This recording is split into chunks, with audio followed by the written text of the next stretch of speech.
बिस्मिल्लाहिर्रहमानिर्रहीम। अस्सलाम वालेकुम। मैं हूं डॉक्टर जावेद इकबाल फारूकी और आप मेरे यूट्यूब चैनल देख रहे हैं हेल्थ एंड पर्सनल डेवलपमेंट। नाजरीन, आज की वीडियो में मैं आप लोगों से बात करूंगा सिरोसिस या जिगर के सुकड़ाव के बारे में कि जिगर के सुकड़ाव में होता क्या है, इसकी कौन कौन सी पेचीदगियां बन सकती हैं और उन पेचीदगियों का इलाज कैसे मुमकिन है और ये कैसे मुमकिन हो सकता है कि हम इन पेचीदगियों से अपने आप को बचाएं, और अगर पेचीदगियां बन जाए तो फिर उसका इलाज कैसे मुमकिन हो। और आखिर में फिर मैं बात करूंगा कि लिवर सिरोसिस या जिगर के सुकड़ाव में खुराक कि हमें क्या करना चाहिए, कौन कौन सा परहेज है, ये किस चीज़ से परहेज नहीं है। तो मैं कोशिश करूंगा कि अपनी बात को मुख्तसर तौर पे और सादा अल्फाज में कुछ चार्ट्स के ज़रिए से आपके साथ में डिस्कस करूं और ये बता सकूं कि आखिर लिवर सिरोसिस में पेचीदगियां कौन कौन सी होती है और उनसे कैसा बचा जा सकता है। जी तो नाजरीन, जिगर का सुकड़ाव जिसको अंग्रेजी में लिवर सिरोसिस बोलते हैं, और हम जानते हैं और मैंने पिछले एक वीडियो में आपसे ये शेयर किया था कि कुछ काजेज हैं या कुछ बीमारियां हैं कि जिसमें जिगर कुछ अरसे बाद सिकुड़ना शुरू हो जाता है। वो कौन सी बीमारियां हैं या वो कौन सी कंडीशंस हैं कि जिसमें जिगर को नुकसान पहुंचता है और इसमें सिरोसिस बन जाता है। तो इसमें एक तो क्रोनिक हेपेटाइटिस बी है यानी बी का अरकान है, फिर क्रोनिक हेपेटाइटिस सी है यानी सी का अरकान है।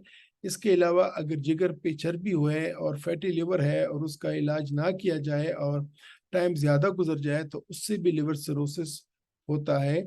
इसके अलावा जो लोग शराब नोशी करते हैं, अल्कोहल पीते हैं, तो उनको भी जिगर का मसला हो सकता है और सिरोसिस बन जाता है। और इसके अलावा कुछ और ऐसी बीमारियां हैं जो कि मेडिकल लोग समझते हैं, जिस तरह की ऑटो इम्यून है या हीमोक्रोमेटोसिस है या प्राइमरी बिलियरी सिरोसिस है। यानी कुछ और भी ऐसी बीमारियां हैं कि जिसमें जिगर को नातलाफी नुकसान पहुंच सकता है और जिगर सिकुड़ सकता है। अगर सिरोसिस बनता है तो शुरू में ये स्लाइड में पहले भी आप एक वीडियो में आपके साथ शेयर कर चुका हूं, एक ये नॉर्मल जिगर है। और इसके बाद अगर ये जो मैंने आपको वजूहात बताई, हेपेटाइटिस बी, हेपेटाइटिस सी या फैटी लिवर यानी जिगर की चर्बी या अल्कोहल या और वजूहात, इनसे होता क्या है कि पहले तो जिगर में सोजिश हो जाती है और ख़ास तौर पे हेपेटाइटिस बी में और हेपेटाइटिस सी में एक्यूट हेपेटाइटिस बन जाता है कि जिसमें आंखों का रंग पीला हो जाता है, दिल खाने को नहीं करता, मतली आती है, जिल्द की रंगत पीली हो जाती है, पेशाब बहुत जर्द हो जाता है। तो अमूमन ये 3 से 4 महीनों में, ज़्यादा से ज़्यादा 6 महीनों में ठीक हो जाता है। अगर ये 6 महीनों में ठीक नहीं हो पाता तो मरीज की तीसरा जो मरहला है वो है क्रोनिक हेपेटाइटिस का, यानी एक्यूट हेपेटाइटिस से क्रोनिक हेपेटाइटिस बन जाता है। क्रोनिक का मतलब है दायमी और हेपेटाइटिस का मतलब है सोजिश जिगर।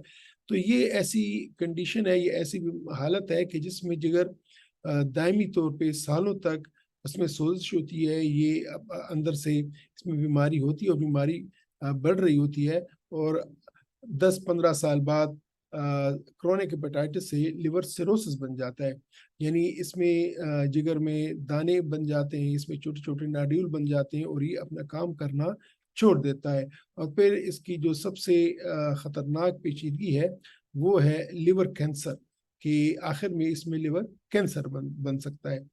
तो अगर लिवर कैंसर से बचना है तो हमने आपको अपने जिगर को सिरोसिस या सुकड़ाव से या सिरोसिस होने से बचाना है। और अगर सिरोसिस होने से बचाना है तो हमने क्रोनिक हेपेटाइटिस बी या सी इनका सही इलाज करना है। और जब हम इलाज कर पाएंगे तो फिर सिरोसिस नहीं बन पाएगा। लेकिन सबसे बेहतर बात यह है कि जब हमारे जिगर नॉर्मल हालत पे हो तो हमें अपने आप को हेपेटाइटिस बी और हेपेटाइटिस सी से बचाना है। और बचाने के लिए मैंने पिछले दिनों आपके साथ वीडियो शेयर की थी कि हम किस तरह अपने जिगर को बचा सकते हैं हेपेटाइटिस बी से, हेपेटाइटिस सी से। मैं उस वीडियो का लिंक नीचे डिस्क्रिप्शन में शेयर कर दूंगा। जिन्होंने वीडियो नहीं देखी है तो ये वीडियो देख लें और अंदाज़ा हो जाएगा कि बेहतरीन तरीका ये है कि जिगर को हेल्दी रखा जाए, जिगर को सेहतमंद रखा जाए और ये बीमारियां ना होने पाए। जब भी बीमारियां नहीं होंगी तो फिर क्रोनिक हेपेटाइटिस नहीं होगा, फिर सिरोसिस नहीं होगा, फिर इंशाल्लाह लिवर का कैंसर नहीं होगा। अब क्या क्या पेचीदगियां हो सकती हैं? तो 4 बड़ी पेचीदगियां हैं या 5 बड़ी पेचीदगियां हैं जो कि सिरोसिस के मरीजों को हो सकती हैं। इसमें जो सबसे बड़ी पेचीदगी है तो वो अमूमन इन मरीजों में ज़हनी ग़नूदगी हो सकती है, नीम बेहोशी हो सकती है और मुकम्मल बेहोशी हो सकती है। क्योंकि जिगर खून को जिन फाज़िल मादों से साफ़ करता है, सिरोसिस लिवर वो साफ़ नहीं कर सकता, तो वो फाज़िल मादे दिमाग पे जाके, ये दिमाग की तस्वीर है, दिमाग पे जाकर वहाँ पे ज़हनी ग़नूदगी लाते हैं, नीम बेहोशी लाते हैं और मुकम्मल बेहोशी लाते हैं।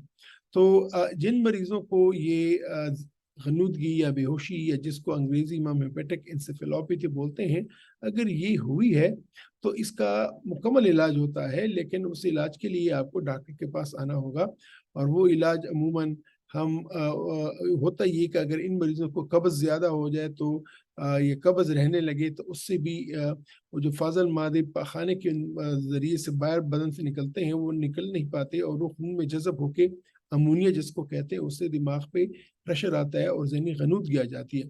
तो एक तो ऐसे मरीज़ों को हम बोलते हैं कि आप अपने आप को कब्ज़ से बचाएँ। सिरोसिस जिगर शर्करा के मरीज़ों को दिन में 1 या 2 बार खुला पाख़ाना करना चाहिए, वो उसको ज़ोर ना लगाना पड़े, उसको कब्ज़ ना आने पाए। तो इसके लिए हम एक तो खुराक में कहते हैं कि आप फाइबर वाली चीज़ें इस्तेमाल करें, दूसरी हम ये बोलते हैं कि एक शरबत देते हैं कि जिससे पेट वो उसका कब्ज़ नहीं होने पाता।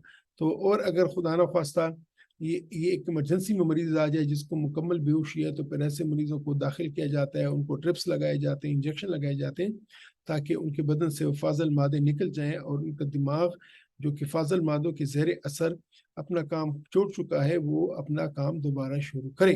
तो हेपेटिक एन्सेफेलोपैथी एक बड़ी आम पेचीदगी है जो कि सिरोसिस के मरीज़ों में देखने में आती है। तो ये अगर सिरोसिस के मरीज़ उनकी मेमोरी थोड़ी-सी याददाश्त ख़राब हो जाए या वो नमाज़ की रकातों में कन्फ्यूज़ हो जाए, नाम किसी का भूल जाए या वो रात को उसको नींद ना आए, दिन को उसकी नींद आए, रिवर्सल ऑफ स्लीप हो, तो ये हेपेटिक एन्सेफेलोपैथी के शुरू के इलामात होते हैं। अमूमन हमारे बहुत से डॉक्टर कोलीग और मरीज़ खुद भी एक गलती करते हैं कि अगर सिरोसिस के मरीज़ की रात की नींद चली जाए, तो उसको नींद आवर गोलियाँ बिल्कुल ही नहीं देनी चाहिए, क्योंकि अगर आप नींद आवर गोलियाँ देंगे, उससे होगा क्या कि ये मरीज़ मुकम्मल तौर पे बेहोशी में चला जाएगा। तो ये है हेपेटिक एन्सेफेलोपैथी की पहली पेचीदगी। दूसरी पेचीदगी जो है वो है खून की उल्टियाँ होना। मैं पिछले एक वीडियो में आपसे शेयर कर चुका था कि सिरोसिस के मरीज़ों के मैदे में खून की नालियाँ वो फूल जाती हैं और किसी वक़्त भी वो फट सकती हैं और अगर ये पेचीदगी हो गई कि मरीज़ ने खून की उल्टियाँ की या उसका पखाना काला हुआ, तो ये जानलेवा पेचीदगी है और अमूमन ये मरीज़ की मौत वाक़या हो जाती है। तो ये बहुत ज़रूरी होता है कि ऐसे मरीज़ों का बरवक़्त इलाज किया जाए और उनको हॉस्पिटल में दाखिल किया जाए, उनको खून दिया जाए और एंडोस्कोपी करके उनके रगों को जो रगें फूली हैं, उनको टाँके लगाए जाएँ। मरीज़ों को के रगों को फूलने से बचाने के लिए और फटने से बचाने के लिए दवाइयाँ भी हैं जो कि डॉक्टर लिखते हैं, हम इन मरीज़ों सिरोसिस के मरीज़ों को लिखते हैं और हर सिरोसिस के मरीज़ की एंडोस्कोपी फिर करनी चाहिए कि अगर ये मालूम हो कि खुदा न ख़्वास्ता इसके मैदे में खून की नालियाँ फूली तो नहीं है और फटने के करीब तो नहीं है। अगर वो फूली हैं और फटने के करीब है तो फिर एंडोस्कोपी करनी चाहिए ताकि उन रगों को बेशतर इसके कि वो फट पड़ें और उससे खून आए और खून की उल्टियाँ हैं उसमें टाँके लगा के उनको बंद कर दिया जाए। तो ये एक बहुत ही इम्पोर्टेंट एक टेस्ट और ये प्रोसीजर है कि जिससे हम खून की उल्टियाँ आने से मरीज़ को बचाते हैं। तीसरी जो पेचीदगी है वो पेट में पानी का जमा हो जाना। इसकी सबसे बड़ी वजह ये है कि सिरोसिस के मरीज़ खुराक में गोश्त-वोश्त खाना कम कर देते हैं, सिरोसिस बाकी परहेज़ें बहुत करते हैं और जिगर जब अपना काम करना छोड़ जाता है तो वो गुर्दे भी उसके ताबे रहती हैं कि जिसकी वजह से गुर्दे बदन से पेशाब के ज़रिए फ़ाज़िल या एक्स्ट्रा पानी को निकालते हैं, तो गुर्दे पानी निकाल नहीं पाते। इस वजह से ये पेट में पानी जमा हो जाता है और ये सबसे عام پیچیدگی ہے सिरोसिस के मरीजों को, और अमूमन मरीज समझते हैं कि शायद मुझे गैस है, मेरा पेट ऐसा फूला हुआ है. जब हम टेस्ट करते हैं, अल्ट्रासाउंड करते हैं या जब उसको एग्जामिन करते हैं तो उसका पेट फूला होता है, हमें पता चल जाता है कि इसके पेट में पानी है. तो पेट के पानी का इलाज भी सही तरीके से बिल्कुल हो सकता है. इसमें हम पेशाब आवर गोलियां देते हैं कि जिससे पेट का पानी खत्म हो जाता है, और मरीज को अच्छी खुराक का मशवरा देते हैं. नमक का इस्तेमाल थोड़ा सा कम कराते हैं उन मरीजों को कि जिनके पेट में पानी हो. और अगर खुदा न ख्वास्ता ये दवाइयों से काम ना चले तो फिर हम इसको पानी को खाली करते हैं, इंजेक्शन के ज़रिए पानी बदन से निकालते हैं, लेकिन वो आखिरी मरहला होता है. मरीज़ अगर बाकायदगी से अपनी पेशाब आवर गोलियाँ लेता रहे तो फिर पेट में पानी जमा होने नहीं हो पाता और इसका इलाज कामयाबी से हो जाता है. जो चौथी पेचीदगी है वो ये है कि वो स्पेशली उन मरीज़ों में होता है कि जिनके पेट में पानी होता है, कि अगर वो पेट का पानी बहुत ज़्यादा हो जाए तो बाद में उनकी किडनीज़ मुकम्मल तौर पे काम करना छोड़ देती हैं. अगरचे किडनी नॉर्मल होती हैं लेकिन वो काम नहीं करती हैं, तो इनको गुर्दों का फेल हो जाना ये हेपेटोरेनियल सिंड्रोम बोलते हैं, और ये जानलेवा पेचीदगी है जिससे अमूमन मरीज़ों में फौतगी होती है अगर इनका बरवक्त इलाज ना किया जाए. इससे के बाद जो पांचवी, वैसे पेचीदगियां तो बहुत सारी हैं लेकिन अहम पेचीदगी में जो पांचवी पेचीदगी है ये सबसे खतरनाक है, और ये जिगर में कैंसर का बन जाना है. पाकिस्तान में जिगर के कैंसर की बीमारी बहुत ज़्यादा होने लगी है, और इसकी सबसे बड़ी वजह हेपेटाइटिस सी और हेपेटाइटिस बी है, और दूसरी वजह ये कि मरीजों को पता नहीं चलता, और या कि हम बीमार हैं, क्योंकि मैंने एक वीडियो में बोला था कि ये हेपेटाइटिस बी, हेपेटाइटिस सी खामोशी से जिगर को ख़राब करने वाली बीमारियां हैं. तो लिवर कैंसर पे मैं एक और वीडियो आप लोगों के साथ शेयर करूंगा कि इनका इलाज कैसे किया जाता है और इसमें हमारा टारगेट क्या होता है. लेकिन जिगर की रसोली और जिगर का कैंसर एक बहुत बड़ी पेचीदगी है, और जो हमें मालूम होती है अल्ट्रासाउंड पे और बाद में सीटी स्कैन एमआरआई पे.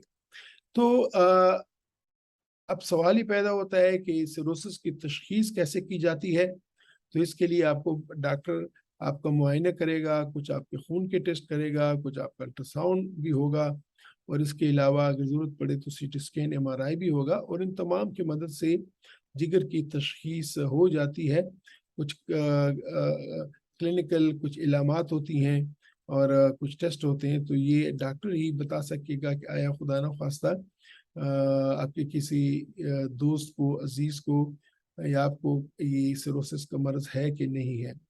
एक दफ़ा सिरोसिस की बीमारी मालूम हो जाए तो एक तो ये बात है कि ब्लड प्रेशर, शुगर की तरह सारी उम्र इसका इलाज रहना पड़ता है. हमारा मकसद ये होता है कि जो पेचीदगियाँ मैंने आपके साथ शेयर की, कि ज़हनी ग़नूदगी होना, खून की उल्टियाँ आना, पेट में पानी जमा हो जाना, गुर्दों का ख़राब हो जाना, और जिगर में रसोली का बन जाना, तो एक तो हम कोशिश करते हैं कि ये पेचीदगियाँ ना बने, और अगर ये पेचीदगी बने उनका बर वक्त इलाज हो जाए, और जब इलाज हो जाए तो उसको दोबारा आने से बचाने के लिए दवाइयाँ लेनी पड़ती हैं. तो आपको डॉक्टर के पास रेगुलर आना होगा, और डॉक्टर आपको बताएगा कि आपको 1 महीने बाद आना है, 2 महीने बाद आना है, 3 महीने बाद आना है, और आके हमने करना क्या है.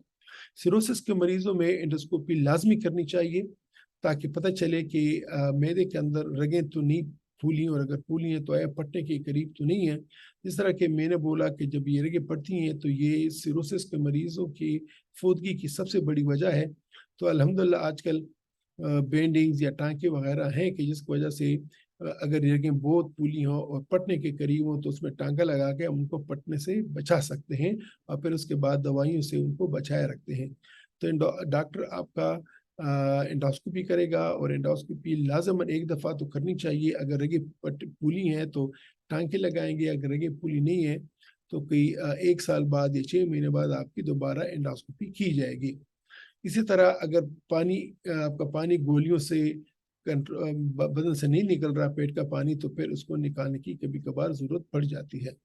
इसके अलावा ताकत की, जिसको एल्बुमिन के ड्रिप बोलते हैं, वो कभी आपको लगाने की ज़रूरत आ सकती है.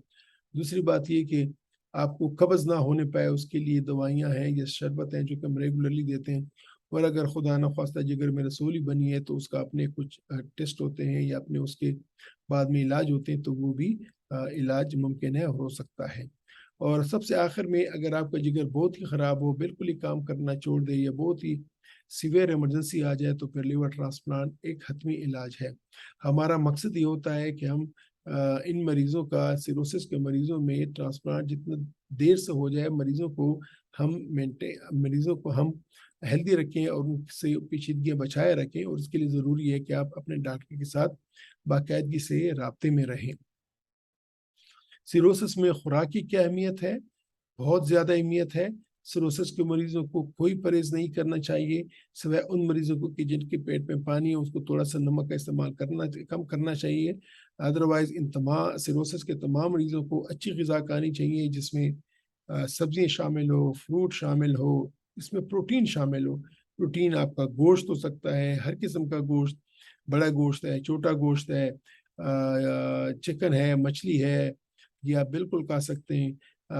जो एनिमल प्रोटीन्स हैं वो अमूमन थोड़ा-सा कुछ कभी-कभार सिरोसिस के मरीज़ बर्दाश्त नहीं कर पाते, तो ऐसे में उनको वेजिटेबल प्रोटीन्स जिसमें दालें हैं और जिसमें ये तमाम चीज़ें वो खा लेनी चाहिए। लेकिन परहेज़ करना, उबली हुई चीज़ें खाना, गोश्त का मुकम्मल तौर पर बंद करना, ये आपके जिगर को मज़ीद नातलाफ़ी नुकसान पहुँचाते हैं, और इनको जो मरीज़ इस तरह के परहेज़ करते हैं, उनमें मदहोशी ज़्यादा होती है, उनमें खून की उल्टियाँ का चांस ज़्यादा होता है, उनमें पेट में पानी जमा होने का चांस बहुत ज़्यादा होता है। तो इन तमाम पेचीदगियों से बचने के लिए ये ज़रूरी है कि गोलियों के साथ-साथ आप आप डॉक्टर ने जो आपको ग़िज़ा की तलक़ीन की है, अच्छी खुराक खाएँ, ताकि आपके बदन की इम्यूनिटी रहे, आपके बदन की ताकत रहे, और आप सिरोसिस की बीमारी में अपनी नॉर्मल लाइफ़ गुज़ार सकें। तो नाज़रीन, उम्मीद है कि मैंने इस वीडियो में ये बात आप लोगों को बता दी है कि लिवर सिरोसिस क्या है, इसकी क्या-क्या वजूहात हैं, और इसमें कौन-सी पेचीदगियाँ हो सकती हैं, और सिरोसिस की बीमारी की तशख़ीस कैसे होती है, और इसमें का इलाज कैसे मुमकिन है, और इसमें खुराक की क्या अहमियत है। इंशाअल्लाह अगली वीडियो में हम जिगर की जो पेचीदगी है, जिसमें लिवर कैंसर है, उस पे ज़रा तफ़सीली बात करेंगे, क्योंकि पाकिस्तान में ये बहुत ज़्यादा हो रहा है। तो इंशाअल्लाह उस वीडियो में मिलते हैं मुस्तक़बिल में। खुदा हाफ़िज़, अपना ख़्याल रखिएगा।